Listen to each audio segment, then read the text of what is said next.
the best academy. Hi viewers, welcome to Harish academy. ఈరోజు మనం చూసిన టాపిక్ వచ్చేసి ఆర్డర్ ఆఫ్ మ్యాగ్నిట్యూడ్. ఇది స్పెసిఫిక్గా మనకి ఏపీ గ్రూప్ 2 సిలబస్ సంబంధించి అర్థమెటిక్ పార్ట్లో నెంబర్ సిస్టమ్తో పాటుగా ఆర్డర్ ఆఫ్ మ్యాగ్నిట్యూడ్ అని చెప్పేసి మాకు స్పెసిఫిక్గా మెన్షన్ చేయడం జరిగింది. మారినటువంటి సిలబస్లో మనకి స్పెసిఫిక్గా ఇచ్చాడండి ఇది ఆర్డర్ ఆఫ్ మ్యాగ్నిట్యూడ్ అని చెప్పేసి. అసలు ఈ ఆర్డర్ ఆఫ్ మ్యాగ్నిట్యూడ్ అంటే ఏంటి, దాని క్యాలిక్యులేషన్స్ మనము ఎలా తీసుకోవాలి, అసలు దాన్ని మనము ఎలా కన్సిడర్ చేసుకొని దానికి రూల్స్ ఏముంటాయి, ఆ రూల్స్ని మనము ఎక్కడ యూజ్ చేయాలి, అసలు వాల్యూస్ని మనము ఎలా ఇండికేట్ చేయాలి, దాని పవర్స్ని అంటే మనము 10 పవర్ అని చెప్పేసి అంటూ ఉంటారు. చాలామంది కూడా 10 పవర్ అనేది రాస్తాము. ఆ 10 పవర్ మనకి వాల్యూ ఏదైతే ఉంటుందో దాన్ని మనము ఆర్డర్ ఆఫ్ మ్యాగ్నిట్యూడ్గా చెప్తూ ఉంటామంటారు.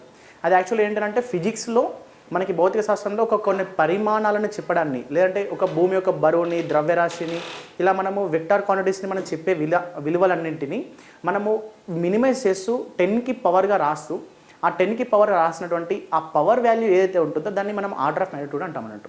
అసలు ఈ ఆర్డర్ ఆఫ్ మ్యాగ్నిట్యూడ్ గురించి కంప్లీట్ డీటెయిల్ ఇన్ఫర్మేషన్ అనేది మనం ఈ వీడియోలో నేర్చుకుందాము. సో ఈ ఆర్డర్ ఆఫ్ మ్యాగ్నిట్యూడ్ గురించి ఫస్ట్ ఆఫ్ ఆల్ డెఫినేషన్ ఏంటంటే, and order of magnitude is an exponential change of plus or minus 1 in the value of quantity or unit. The term is generally used in conjunction with power of 10 scientific notation. Clear? పరిమాణం యొక్క క్రమం అనేది పరిమాణము లేదా unit విలువలలో plus లేదా minus అంటే మనము కలపడం కానీ తగ్గించడం కానీ చేసేసుకోవచ్చు విలువలని. ఆ తగ్గిస్తూ ఒక ఘాతము యొక్క విలువను మార్చుతూ అంటే ఘాతముని మార్చుకుంటూ ఆ పదాన్ని సాధారణంగా 10 యొక్క ఘాతము మరియు శాస్త్రీయ సంజ్ఞామానంతో కలిపి ఉపయోగిస్తారంటున్నాము. అంటే మనము జనరల్గా 10కి పవర్గా రాయటానికి నెంబర్ని మనము ఏ విధంగా మార్చుకోవాలి, అసలు ఆ నెంబర్ అనేది మనకి ఉండాల్సిన రూల్స్ ఏంటి, ఆ రూల్స్ని మనము ఎలా ఫాలో అవ్వాలి, అదన్నీ కూడా మనం చూద్దామండి. సపోజ్ ఫర్ ఎగ్జాంపుల్ దీని కండిషన్ అనేది మనకి ఏంటంటే how to write an order of magnitude. దీనికి ఒక ఎగ్జాంపుల్ చూద్దాము. For example, if k into 10 to the power of n, k into 10 to the power of n రాసామనుకోండి. ఫర్ ఎగ్జాంపుల్ ఒక value 0.8 ఇంటూ 10 to the power of 3 అని రాస్తే 10 to the power of 3 అని రాసినప్పుడు మనకి 10కి పవర్ ఏదైతే రాస్తున్నామో ఆ పవర్ని మనం ఏమంటామంటే ఆర్డర్ ఆఫ్ మ్యాగ్నిట్యూడ్గా చెప్తామన్నట్టు, ఆ విలువ యొక్క పరిమాణముగా చెప్తూ ఉంటాము. సో క్లియర్, ఇలా రాస్తున్నామంటున్నాము. సరే, దానికి సంబంధించి రూల్స్ ఏంటని చెప్పేసి చూద్దాము. అంటే if k into 10 to the power of n అని రాసినప్పుడు ఈ 10 to the power of nలో n అనే విలువని ఏమంటామంటే ఆర్డర్ ఆఫ్ మ్యాగ్నిట్యూడ్గా డిసైడ్ చేయాలి, ఆర్డర్ ఆఫ్ మ్యాగ్నిట్యూడ్గా రాస్తున్నాం అన్నట్టు. క్లియర్? కానీ రూల్స్ ఫర్ ది కేకి రూల్స్ ఏంటి అని అంటే, ఆ కే విలువ అనేది అంటే ఈ రాసేటువంటి మల్టిపుల్ కే విలువ అనేది కంపల్సరీ మనకి 5 కంటే తక్కువ ఉండాలి, బిలో 5 ఉండాలి, యాజ్ వెల్ యాజ్ 0.5 కంటే ఎక్కువ ఉండాలండి. అంటే ఆ విలువ మనం రాస్తున్నామంటే కే విలువ అనేది 10కి మల్టిపుల్ నెంబర్ ఏదైనా ఉండనివ్వచ్చు. అంటే మనకి ఈ నెంబర్తో సంబంధం లేదు, ఈ నెంబర్తో సంబంధం లేకుండా రాసే మనము ఈ కే వాల్యూ అనేది కంపల్సరీ మనకి వాల్యూ ఏ 2 నెంబర్స్కి మధ్యలో ఉండాలంటే 0.5 కంటే ఎక్కువ ఉండాలి అండ్ 5 కంటే వాల్యూ అనేది తక్కువ ఉండాలంటున్నాము. అంటే కంపల్సరీ కే వాల్యూ అంటే రాసే మల్టిపుల్ వాల్యూ అనేది కంపల్సరీ మనకి ఎలా ఉండాలంటే 0.5 to 5 మధ్యలో ఉండాలని అంటున్నాము. Suppose for example 0.4 into 10 to the power of 9 రాస్తే ఇది మన ఆర్డర్ ఆఫ్ మ్యాగ్నిట్యూడ్ అంటే కాదండి, ఆర్డర్ ఆఫ్ మ్యాగ్నిట్యూడ్గా రాయకూడదు ఇక్కడ మనము. ఎందుకంటే ఈ వాల్యూ అనేది కంపల్సరీ మనకి ఎలా ఉండాలంటున్నాము, డెఫినెట్లీ 0.5 కంటే ఎక్కువ ఉండాలి, 5 కంటే తక్కువ ఉండాలి. కాబట్టి మరి ఇప్పుడు 0.5 కంటే ఎక్కువ ఉందంటే లేదు, కాబట్టి ఈ వాల్యూని మనం మార్చాలి. ఎలా మారుస్తామంటే ఇప్పుడు 0.4ని 4 రాసామనుకోండి, మనం రైట్ సైడ్ మూవ్ చేస్తున్నామంటే ఈ వాల్యూ మనకి ఏమవుతుందంటే తగ్గాలి అంటున్నాం. 10.8గా రాస్తామంటది. ఎందుకంటే 10.8 రాసామనుకోండి, ఇప్పుడు చూడండి 0.4ని 4 రాసేస్తే బై 10లో ఇక్కడ 10ని ఒకటి తగ్గిస్తే 10.8 వస్తుంది అంటున్నాము. అంటే డెసిమల్ పాయింట్ని మనము రైట్ సైడ్ మూవ్ చేసిన కొద్దీ, అంటే డెసిమల్ పాయింట్ని ఇక్కడ డెసిమల్ పాయింట్ని మనము రైట్ సైడ్ మూవ్ చేస్తూ ఉన్న కొద్దీ మనకి ఆ ఆర్డర్ ఆఫ్ మ్యాగ్నిట్యూడ్ అనే విలువ ఏమవుతుందంటే తగ్గుతూ ఉంటుందండి. రైట్ సైడ్ మూవ్ చేస్తున్న కొద్దీ మనకి ఆర్డర్ ఆఫ్ మ్యాగ్నిట్యూడ్ అనేది తగ్గుతూ ఉండాలి. మరి in case left side move చేస్తున్న కొద్దీ ఆర్డర్ ఆఫ్ మ్యాగ్నిట్యూడ్ అనేది పెరుగుతూ ఉంటుందండి. క్లియర్? సో ఆ క్వశ్చన్స్ అనేది మనము ఎలా ఉన్నాయి అసలు ఏంటి అని చెప్పేసి చూద్దాము. ఇప్పుడు suppose for example 4, 5, 1, 5, 8, 5, 3 order of magnitude is అంటున్నాము. మరి ఇప్పుడు 4, 5, 1, 5, 8, 5, 3కి ఆర్డర్ ఆఫ్ మ్యాగ్నిట్యూడ్ అనేది ఏంటి అని రాస్తే జనరల్గా మనము ఇందాక రాసాము. ఫర్ ఎగ్జాంపుల్ ఈ నెంబర్ అనేది మనము 10కి పవర్గా రాస్తూ చెప్పాలి అంటున్నాము. 10కి పవర్గా రాస్తూ చెప్పాలి. మరి 10కి పవర్గా రాయాలని అంటే మరి ఆ 10కి పవర్ రాసే నెంబర్ ముందు మల్టిపుల్ అనేది, మల్టిపుల్ నెంబర్ డెఫినెట్లీ మనకి ఏ రెండు నెంబర్స్ మధ్యలో ఉండాలి, 0.5 to 5కి మధ్యలో ఉండాలి. ఆ నెంబర్ 0.5 కంటే తక్కువ ఉండకూడదు, 5 కంటే ఎక్కువ కూడా ఉండకూడదు. 5కి తక్కువనే ఉండాలి, 0.5 కంటే ఎక్కువ ఉండాలి. మరి ఇప్పుడు ఇక్కడ ఉన్న నెంబర్ మరి చెక్ చేసుకుంటే ఈ 451583ని మనం ఏమని రాసుకోవచ్చు అంటే ఇప్పుడు సపోజ్ ఫర్ ఎగ్జాంపుల్ 45.15853 ఇంటూ మరి ఇక్కడ మనము ఎన్ని డిజిట్స్కి పాయింట్ పెట్టామంటే 1 2 3 4 5 డిజిట్స్కి పాయింట్ కదా సార్. 10⁵ రాసేసుకుంటే మనకు వచ్చేది మనకి వాల్యూ మళ్ళీ ఇదే వస్తాయి కదా సార్. మరి ఇప్పుడు దీనికి మనం ఆర్డర్ ఆఫ్ మ్యాగ్నిట్యూడ్ అనేది 5 చెప్పొచ్చా అని చెప్పేసి మీకు డౌట్ ఉండొచ్చు. కానీ నేను ఒక కండిషన్ చెప్పా, 10కి పవర్ రాస్తున్నాం కరెక్టే కానీ ఆ పవర్తో సంబంధం లేదు. కానీ ముందు నెంబర్ మాత్రం 5 కంటే తక్కువ ఉండాలి, 0.5 కంటే ఎక్కువ ఉండాలి. మరి ఇప్పుడు 5 కంటే తక్కువ అన్నప్పుడు 5 కంటే తక్కువ రాసినప్పుడు మరి ఇప్పుడు వాల్యూ 451583 ఇందాక రాసింది 45 పాయింట్ అన్నాము మన ఫర్ ఎగ్జాంపుల్. మరి ఇప్పుడు ఈ 45 పాయింట్ కాకుండా 4.5 రాసేసుకుంటే మరి ఇక్కడ వాల్యూ 10⁶ కదా, 10⁶. లెఫ్ట్కి మూవ్ అవుతున్న కొద్దీ డెసిమల్ పాయింట్ లెఫ్ట్కి మూవ్ అవుతున్న కొద్దీ ఆ ఆర్డర్ ఆఫ్ మ్యాగ్నిట్యూడ్ అనేది కంపల్సరీ ఇంక్రీజ్ అవుతుంది అని అంటున్నాము. ఎందుకంటే ఇక్కడ మనం ఇప్పుడు ఇందాక రాసిందేమో 5 డిజిట్స్కి పాయింట్ రాసాం కాబట్టి 10⁵ రాసాము.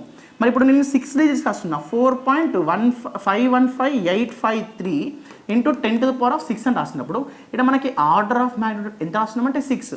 సరే ఇది మరి కరెక్టేనా సార్ అని అంటే మరి ఇప్పుడు చూడండి ఇక్కడ 4.5 అంటే అది 5 కంటే తక్కువనే కదా, సో 5 కంటే తక్కువ. సరే ఇంకో డౌట్ రావచ్చు, సరే ఇప్పుడు మరి 0.45 రాయకూడదా, ఈ 0.451583 అని రాసేసుకొని 10⁷ రాసేసుకుంటే ప్రాబ్లమా సార్ అంటే ఇది ప్రాబ్లం కాదు, విలువలో మార్పు లేదు. కానీ రాసిన ఈ కే అనే విలువ మనం ముందు రాసినటువంటి కాన్స్టెంట్ వాల్యూ అనేది మనకి 0.5 కంటే తక్కువ వచ్చింది. 0.45 మీన్స్ 0.5 కంటే తక్కువ కదా, అంటే మనం కంపల్సరీ 0.5 కంటే ఎక్కువనే రాయాలి, అది కూడా 5 కంటే తక్కువనే ఉండాలి. మరి ఇప్పుడు రాసేయాల్సింది ఈ 3 టర్మ్స్లో ఏది ప్రాపర్గా మనం చెప్పవచ్చు అంటే ఇప్పుడు సెకండ్ వన్ చూడండి 4.515853 ఇంటూ 10⁶. మరి ఈ వాల్యూ 4.5 చేంజ్ అంటున్నామంటే 5 కంటే తక్కువ, సో 5 కంటే తక్కువ కాబట్టి మనం ఇప్పుడు ఆర్డర్ ఆఫ్ మ్యాగ్నిట్యూడ్ మనకి ఎంత తీసుకోవచ్చు అంటే 6 అనేది ఆర్డర్ ఆఫ్ మ్యాగ్నిట్యూడ్గా రాయాలి. అంటే రాసే విధానం అనేది కంపల్సరీ మనము 10కి పవర్ రాస్తాము కరెక్టే, కానీ 10కి పవర్లో ముందున్నటువంటి నెంబర్ డెఫినెట్లీ ఏమైనా ఉండాలి, మనకి వాల్యూ అనేది ఈ 4.5 అంటే ఈ 4.5 కావచ్చు 4.9 అయినా పర్లేదు, మరి కానీ 0.5 కంటే ఎక్కువ 5 కంటే తక్కువ ఉండాలి. క్లియర్? మరి దానికి సంబంధించి ఇక్కడ రూల్స్ రాసాము ఆల్రెడీ. రూల్స్ అనేది మనం కేకి ఏమని చెప్పాము, బిలో 5 ఉండాలి. కే అనేది మనకి కంపల్సరీ బిలో 5 ఉండాలి. K value should be below 5 but K value should above 0.5 అంటే విచ్ మీన్స్ 0.5 కంటే ఎక్కువ ఉండాలి, 0.5 కంటే ఎక్కువ ఉండాలి అండ్ యాజ్ వెల్ as 5 కంటే కూడా తక్కువ ఉండాలి. అంటే ఇన్ బిట్వీన్ 0.5 and 5గా రాస్తున్నాము. ఇది ఫస్ట్ కండిషన్. మరి డెసిమల్ పాయింట్స్ అనేది order of magnitude, decimal point అనేది మనం రైట్ సైడ్ మూవ్ చేస్తున్న కొద్దీ మనకి ఆర్డర్ ఆఫ్ మ్యాగ్నిట్యూడ్ అనేది తగ్గుతూ ఉంటుందండి. ఆర్డర్ ఆఫ్ మ్యాగ్నిట్యూడ్ అనేది తగ్గుతూ ఉంటుంది. ఎగ్జాంపుల్ చూస్తాం ఇక్కడ. మరి in case right side move చేస్తున్న కొద్దీ ఈ ఆర్డర్ ఆఫ్ మ్యాగ్నిట్యూడ్ తగ్గుతూ ఉంటుంది. మరి లెఫ్ట్ సైడ్ మూవ్ చేస్తున్న కొద్దీ ఆర్డర్ ఆఫ్ మ్యాగ్నిట్యూడ్ పెరుగుతూ ఉంటుంది. ఇంకా మూవ్ చేస్తాం అనుకోండి ఇంకా పెరుగుతూ ఉంటుంది. కానీ ఇది మన ఆన్సర్ కాదు, ఇది మన ఆన్సర్ కాదు. తీసుకోవాల్సిన ఆన్సర్ ఇది. అంటే డెసిమల్ పాయింట్ అనేది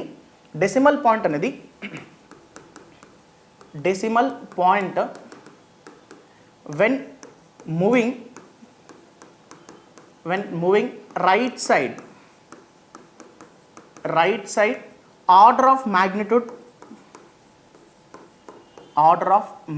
అనేది మనకి వాల్యూ ఏమవుతుందంటే వాల్యూ ఇంక్రీజ్ అవుతుందా డిక్రీజ్ అవుతుందా అంటే ఇందాక చూసాం కదా మనకి order of magnitude right side move అవుతున్న కొద్దీ కంపల్సరీ వాల్యూ డిక్రీజ్ అవుతూ ఉంటుంది, లెఫ్ట్ సైడ్ మూవ్ అవుతున్న కొద్దీ వాల్యూ అనేది ఇంక్రీజ్ అవుతూ ఉండాలి. మరి మనం రాసిన స్టేట్మెంట్ రైట్ సైడ్ మూవ్ అవుతున్న కొద్దీ order of when moving decimal point is when moving right side order of magnitude is ఇంక్రీజింగ్గా డిక్రీజింగ్ అంటే డిక్రీజింగ్ అని రాస్తున్నాం అన్నట్టు, డిక్రీజ్గా రాయాలి. ఎప్పుడు ఈ డెసిమల్ పాయింట్ అనేది when moving right side the order of magnitude becomes decrease ఎప్పుడు అది రైట్ సైడ్ మూవ్ చేస్తున్నా ఉన్నప్పుడు. మరి ఇన్ కేస్ ఈ decimal point when moving left side అన్నాం అనుకోండి, లెఫ్ట్ సైడ్ అయితే కంపల్సరీ మనకి వాల్యూ ఏమవుతుందంటే ఇంక్రీజ్ అవుతుంది. When moving left side the order of magnitude will be decrease or increase, will be increase. అంటే మనకి ఆర్డర్ ఆఫ్ మ్యాగ్నిట్యూడ్ అనేది డెసిమల్ పాయింట్ పైన డిపెండ్ అయి ఉంటుంది. అది కనుక మనము రైట్ సైడ్ మూవ్ చేస్తూ ఉన్న కొద్దీ ఆర్డర్ ఆఫ్ మ్యాగ్నిట్యూడ్ తగ్గుతూ ఉంటుంది. మరి in case left side move చేస్తున్న కొద్దీ ఆర్డర్ ఆఫ్ మ్యాగ్నిట్యూడ్ అనేది కంపల్సరీ పెరుగుతూ ఉండాలి. క్లియర్? ఇది జాగ్రత్తగా గుర్తుపెట్టుకోండి. సో దానికి సంబంధించి కొన్ని క్వశ్చన్స్ చూద్దాము. ఇక్కడ మనకి ఇచ్చినటువంటి ఇన్ఫర్మేషన్ ప్రకారము మరి 1.781254687112 the order of magnitude is అంటున్నాము. ఆర్డర్ ఆఫ్ మ్యాగ్నిట్యూడ్ ఈజ్ అని చెప్పేసి అని రాస్తే మరి ఇన్ కేస్ మరి 1.7 అండ్ 1.78 10 125 125468712 మ్యాగ్నిట్యూడ్ అనేది అంటే మనం జనరల్గా అంటే మనం కంపల్సరీ మనం ఏం చేస్తున్నాము 0.5 కంటే తక్కువ ఉండాలన్నాము, 0.5 కంటే ఎక్కువ ఉండాలన్నాము, 5 కంటే తక్కువ ఉండాలి. మరి రాసిన విలువ మనకు కంపల్సరీ తక్కువనే ఉంది, అంటే రాసిన బాగానే ఉంది. కానీ మనము అప్రాక్సిమేషన్ వాల్యూ చెప్పాలి కాబట్టి అంటే ఆర్డర్ ఆఫ్ మ్యాగ్నిట్యూడ్ అనేది మనం ఎప్పుడైనా కూడా ఏంటంటే ఒక ఆర్డర్ ఆఫ్ మ్యాగ్నిట్యూడ్లో మనం చెప్పాల్సింది ఏంటంటే ఒక జస్ట్ అప్రాక్సిమేషన్ వాల్యూస్ మాత్రమే చెప్పడం అన్నట్టు. మరి ఇక్కడ మనము 1 2 3 4 5 6 7 8 9 10 1 2 3 4 5 6 7 8 9 10 11 వచ్చాయండి. 11 డిజిట్స్ ఉన్నాయి కాబట్టి 1.7 ఇంటూ మరి ఇప్పుడు ఈ వాల్యూ అనేది ఇక్కడే ఉంచాము. మరి దాన్ని ఇంటూ 10 పవర్ -9గా రాయొచ్చు అంటే రాయడానికి ఛాన్స్ లేదండి. 1.781254687112ని 712గా రాసినప్పుడు మరి ఇన్ కేస్ దీని ఆర్డర్ ఆఫ్ మ్యాగ్నిట్యూడ్ మనం ఏమైనా రాయొచ్చు అంటే ఇక్కడ చూడండి 1.7 రాసేసుకొని మరి ఈ డిజిట్స్ అన్నీ కూడా పక్కన పెట్టేసుకుంటే మనము వాల్యూ ఏమైనా రాయొచ్చు 1.7 ఇంటూ ఇంకా మనం ఎన్ని డిజిట్స్ అంటే ఇంకా ఎన్ని డిజిట్స్ మనం కౌంట్ చేస్తుందంటే మనకి 1 2 3 4 5 6 7 8 9 10 11 కాబట్టి 11 డిజిట్స్ కాబట్టి 10 పవర్ 11 రాస్తామనుకోండి. మరి 10 పవర్ 11 రాస్తే ఈ వాల్యూ ఇంకా మనకి పెరుగుతున్నట్టే కదా, మరి వాల్యూ అనేది ఇంకా మనకి పెరుగుతున్నట్టే. మరి ఇక్కడ 1.7 రాసేసుకుంటే మరి ఇక్కడ వాల్యూ అంటే మనకి రాయడానికి ఛాన్స్ ఉందంటే ఇది లేదండి. ఇంకో క్వశ్చన్ చూద్దాము. ఫర్ ఎగ్జాంపుల్ ఇంకో క్వశ్చన్ చూస్తే సార్ ఫర్ ఎగ్జాంపుల్ ఇది డెఫినెట్లీ ఇక్కడ చూడండి 0.000000000123 ఈజ్ అంటున్నాము. ఐడెంటిటీ ఆఫ్ మ్యాగ్నిట్యూడ్ ఆఫ్ 0.0000000123 అన్నాము. మరి 123 అన్నప్పుడు మరి డెఫినెట్గా ఇందా క్వశ్చన్ మనకి ప్రాపర్ ఇన్ఫర్మేషన్ లేకపోయినా ఇది జాగ్రత్తగా చూడండి. మరి ఇప్పుడు దీన్ని ఏం రాస్తున్నా అంటే మనకి 0.000123 అంటే 0.5 కంటే తక్కువ ఉందా ఈ వాల్యూ అంటే తక్కువ లేదు కదా. మరి అంటే 0.5 కంటే ఎక్కువ ఉందా అంటే ఎక్కువ లేదు. 0.5 కంటే వాల్యూ కంపల్సరీ ఎక్కువ ఉండాలి. మరి 0.5 కంటే వాల్యూ ఎక్కువ రాసుకోవాలంటే ఫర్ ఎగ్జాంపుల్ ఈ పాయింట్ని రైట్ సైడ్ మూవ్ చేసాం అనుకోండి. రైట్ సైడ్ మూవ్ చేస్తే మనకి డెసిమల్ పాయింట్ అనేది మనకి కంపల్సరీ ఏమవుతుందంటే డెసిమల్ పాయింట్ అనేది రైట్ సైడ్ మూవ్ చేస్తున్న కొద్దీ మనకి ఆర్డర్ ఆఫ్ మ్యాగ్నిట్యూడ్ తగ్గుతూ ఉంటుంది. మరి ఇప్పుడు రైట్ సైడ్ మూవ్ చేస్తున్నప్పుడు 1 2 3 4 5 6 7 8 9 10తో పాటుగా 11 డిజిట్స్ని మూవ్ చేసాం అనుకోండి. 11 డిజిట్స్ని మూవ్ చేస్తే 1.23 ఇంటూ 10 పవర్ -11 కదా. ఎందుకంటే మనం 1 2 3 4 5 6 7 8 9 10 11 డిజిట్స్ మూవ్ చేసి మనం పాయింట్ రాస్తున్నాం కాబట్టి మరి 11 డిజిట్స్ మూవ్ చేస్తే 10 పవర్ 11 రాయాలి. కానీ అది మనకి రైట్ సైడ్ మూవ్ అవుతున్న కొద్దీ ఆర్డర్ ఆఫ్ మ్యాగ్నిట్యూడ్ తగ్గుతూ ఉండాలి కాబట్టి 10 పవర్ -11 అంటే ఇప్పుడు మనము ఇదే 0.0000000000ని 123ని 1.23 ఇంటూ 10 పవర్ -11 రాస్తాం అనుకోండి. మళ్ళీ వాల్యూ అదే వస్తుంది. మరి ఇప్పుడు చెక్ చేసుకోండి ఈ 1.23 అనేది 0.5 కంటే ఎక్కువ ఉందా లేదా అంటే ఎక్కువనే వస్తుంది. మరి 5 కంటే తక్కువ వస్తుందా లేదంటే 5 కంటే తక్కువనే ఉంది. మరి ఇప్పుడు ఈ 1.23 ఇంటూ 10 పవర్ -11 రాసినప్పుడు ఈ ఆర్డర్ ఆఫ్ మ్యాగ్నిట్యూడ్ దీనికి ఎంత వస్తుందంటే -11గా రాస్తామంటది. -11గా రాసేసుకోవాలి. అంటే ఇప్పుడు ఈ నెంబర్కి అంటే ఈ వాల్యూకి మనం ఆర్డర్ ఆఫ్ మ్యాగ్నిట్యూడ్ మనం ఎంత తీసుకోవచ్చు అంటే 1.23 ఇంటూ 10 పవర్ -11 అంటే మనం తీసుకోవాల్సింది 11 -11 is the order of magnitude of this నెంబర్గా రాస్తామంటది. ఓకేనా. So clear. ఇది రాసిన తర్వాత ఇంకొక ఎగ్జాంపుల్ చూద్దాము. మరి for example 12.5678 into 10 to the power of 15 is అంటున్నాము. 15 ఈజ్ అని రాస్తే మరి దీని యొక్క ఆర్డర్ ఆఫ్ మ్యాగ్నిట్యూడ్ ఎంత అంటున్నాము. మరి ఆర్డర్ ఆఫ్ మ్యాగ్నిట్యూడ్ రాయాలంటే మనకి డెఫినేషన్ వాల్యూ అనేది అంటే మనకి కండిషన్ ఏంటి ఈ నెంబర్ అంటే 10కి పవర్ ఉండే నెంబర్ అనేది ఈ ముందున్న నెంబర్ కంపల్సరీ 0.5 కంటే ఎక్కువ ఉండాలి యాజ్ వెల్ యాజ్ 5 కంటే తక్కువ ఉండాలి. మరి ఇక్కడ 12 అంటే ఈ రెండు నెంబర్స్కి మధ్యలో వస్తుందంటే రావట్లేదు. మరి నేనేం చేస్తున్నా 1.25678 అని రాసి మరి decimal point left side move అవుతుందంటే order of magnitude compulsory increase అవ్వాలి. మరి ఎన్ని డిజిట్స్ మూవ్ చేస్తాము ఇక్కడ మనము? ఒకటే డిజిట్ మూవ్ చేస్తున్నా, 12 నుంచి 1.2కి మూవ్ చేస్తున్నాం కాబట్టి 15 కాస్త ఏమవుతుందంటే 16గా మారుతుంది అన్నట్టు. అంటే మనం ఆర్డర్ ఆఫ్ మ్యాగ్నిట్యూడ్ మనకి ఇప్పుడు తీసుకోవాల్సింది ఎంత అంటే 16గా తీసేసుకోవాలి. అంటే ఈ నెంబర్కి మనము 1.25678 ఇంటూ 10^16, ఇంతకుముందు ఎంత ఉంది? 15 ఉంది. కానీ కే వాల్యూ మనకి 0.55కి మధ్యలో లేదు కాబట్టి మనం తీసుకోవాల్సింది ఎంత అంటే ఇక్కడ మనం 10^16గా రాస్తున్నాం అన్నట్టు. క్లియర్? ఇదే రాసేసుకుంటే క్లియర్.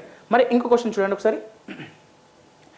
987584 ఇంటూ 10^-8 మరి ఈ నెంబర్కి మనం రాయాల్సిన ఆర్డర్ ఆఫ్ మ్యాగ్నిట్యూడ్ ఏంటి అని చెప్పేసి చెక్ చేసుకుంటే మరి చూడండి 987584 ఇంటూ 10^-28.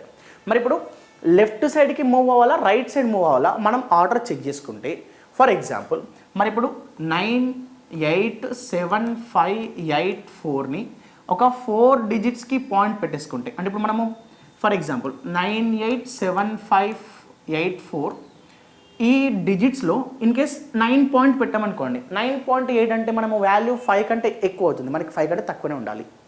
మరి ఇప్పుడు 98 పెట్టామనుకోండి, 98 ఇంకా ఎక్కువ అయిపోతుంది. సో నేను తీసుకోవాల్సిన నెంబర్ ఎంత అంటే ఈ 0.987584గా రాసిన తర్వాత ఆల్రెడీ 10 ఎంత ఉంది? -28కి. మరి ఇప్పుడు ఈ ఆర్డర్ ఆఫ్ మ్యాగ్నిట్యూడ్ మనకి లెఫ్ట్ సైడ్ డెసిమల్ పాయింట్ మనకి లెఫ్ట్ సైడ్ మూవ్ అవుతున్నప్పుడు లెఫ్ట్ సైడ్ మూవ్ అవుతుందంటే కంపల్సరీ వాల్యూ మనకి ఇంక్రీజ్ అవ్వాలి. మరి -28 కాస్త ఎన్ని డిజిట్స్ పెరుగుతుందంటారు, మూవ్ అవుతుందంటున్నా? 1 2 3 4 5 6 డిజిట్స్ మనకి ఇంక్రీజ్ అవ్వాలి అని అంటే మరి -28ని 6 ఇంక్రీజ్ చేస్తే -22 అయినా కాదు, -22 అని వస్తామన్నట్టు. అంటే నెగిటివ్లో నెంబర్ మనకి ఇంక్రీజింగ్ మీన్స్ వాల్యూ మనకి విజువల్గా తగ్గాలి. మరి 6 ఇంక్రీజింగ్ కాబట్టి -22 అని రాస్తున్నాము. సో ఇప్పుడు మనకి order of magnitude for this number ఎంత రాస్తామంటే -22గా రాస్తామంటది. క్లియర్? ఇలా రాయాలి. అంటే మనం ఇప్పుడు ఆర్డర్ ఆఫ్ మ్యాగ్నిట్యూడ్ అనేది రాయాల్సిన విధానము చెక్ చేసుకుంటే మనం డెఫినెట్గా మనకి ఉండే విధానం అనేది ఏంటంటున్నాము? ఈ 0.5 కంటే ఎక్కువ కండిషన్, 5 కంటే తక్కువ ఉండాలి. దాంతో పాటుగా డెసిమల్ పాయింట్ మనకి రైట్ సైడ్ మూవ్ అవుతున్న కొద్దీ వాల్యూ కంపల్సరీ తగ్గుతూ ఉంటుంది, లెఫ్ట్ మూవ్ అవుతున్న కొద్దీ వాల్యూనే కంపల్సరీ ఇంక్రీజ్ అవుతూ ఉండాలి. సో ఈ కండిషన్స్ గుర్తుపెట్టుకుంటే ఆర్డర్ ఆఫ్ మ్యాగ్నిట్యూడ్ ఈజీగా సాల్వ్ చేసుకోవచ్చు. క్లియర్? సో డెఫినెట్లీ ఆన్సర్స్ అనేది ఇలానే ఉంటాయి. సో జాగ్రత్తగా ఫోకస్ చేసుకోండి. ఆర్డర్ ఆఫ్ మ్యాగ్నిట్యూడ్ మనకి పెద్ద టఫెస్ట్ టాపిక్ అని కాదు. సో రాయాల్సిన విధానము క్యాలిక్యులేషన్ పార్ట్ నెంబర్ సిస్టంలో ఇలా గుర్తుపెట్టుకుంటే ఆన్సర్స్ అనేది ఈజీగా సాల్వ్ చేసుకోవచ్చు. క్లియర్? Thank you.